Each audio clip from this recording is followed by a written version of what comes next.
I'm here in Vienna today to promote the work of the Global Cyber Security Capacity Centre based at Oxford and to make connections with people that we could potentially work with. In particular, we're looking for partner countries to help the centre adopt its model and then feedback that learning so that we can make that model better for all the other countries in the world that seek to use it. The centre's focused very much on understanding what it means for a nation or region to have capacity in cybersecurity, and in particular how on earth we would know whether we're doing better at cybersecurity and in what ways we should invest to do better at cybersecurity. We understand cybersecurity capacity to be something that's incredibly broad. So of course it involves accessing the right kinds of defence technologies, the right kinds of processes to deploy them and international standards to ensure their quality and integrity. But we also understand it to involve legal and regulatory environments and how you can actually make them constructive and supportive of organisations and encourage more cybersecure behaviour.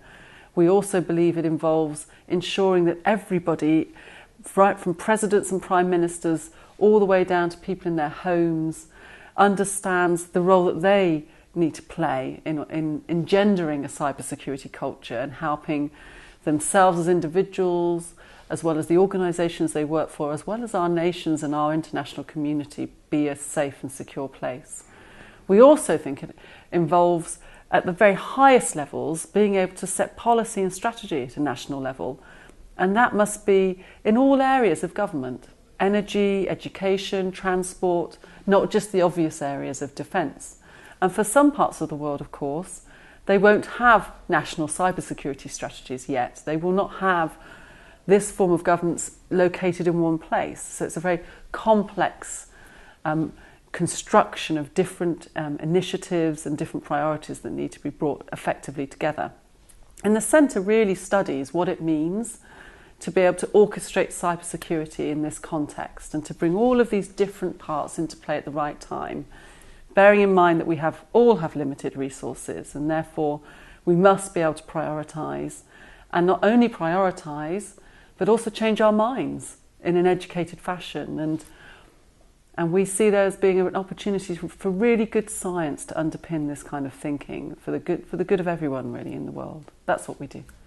Well, Vienna being a hub and being able to bring lots of different countries into a single place as an extremely important opportunity for the centre, because it means that we can have conversations in parallel, but also everybody gets to benefit from each other's questions and thinking. And cybersecurity is such a dynamic space, it's such a dynamic discipline, and in an applied sense extremely changing world, that what we're finding as we work as a centre is that people actually really do want to be in a room with each other.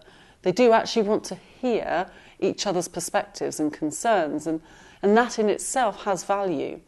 Well, I've had some really exciting conversations and incredibly diverse conversations already. So I met a couple of countries who were very interested in working with the centre because they're already setting out on the journey of developing national cybersecurity strategy, but they would like to work with the centre and understand how they might affect that better or make priorities and strategic decisions in a way that perhaps they hadn't considered before.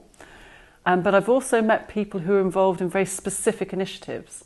One that springs to mind is around a public awareness campaign aimed at children. And the centre, of course, in the process of doing its work in constructing these very large models, we collect an awful lot of information and understanding about who knows what where, who's had which experience, what are the lessons they've learnt, what works, what doesn't work. And so one of the other things we can do as a centre is connect people in to those experiences so that we can speed up not just the quality of this capacity building, but the pace at which we do it together. And then another conversation that springs to mind is with those people who are actually representing region, and their interests span multiple countries, and they're interested in how we as a region build up our capacity in cybersecurity. Because of course we don't just do it in isolation, one country, we also have to work together. We are an international community, and well, there's nothing like cyberspace when it comes to a global village. And there's another piece of the challenge that we can foresee, which is this, that we don't really have a rich enough understanding of what cyber harm means, what it means to feel harm as a result of a lack of cybersecurity. And whether you are an individual, or whether you are a society, a nation, or whether you are an organisation, a commercial organisation, we don't have a rich enough understanding of that. And that's leaving us challenged in respects of making strong business cases for investments in cybersecurity. So what we want to do is enrich the understanding of how you link capacity in cybersecurity to the desired effects, whether that's economic prosperity or whether that's reduction in criminality, but ultimately really understanding why those things are beneficial or harmful. We think that's an incredibly important challenge that the Centre will be stepping up to.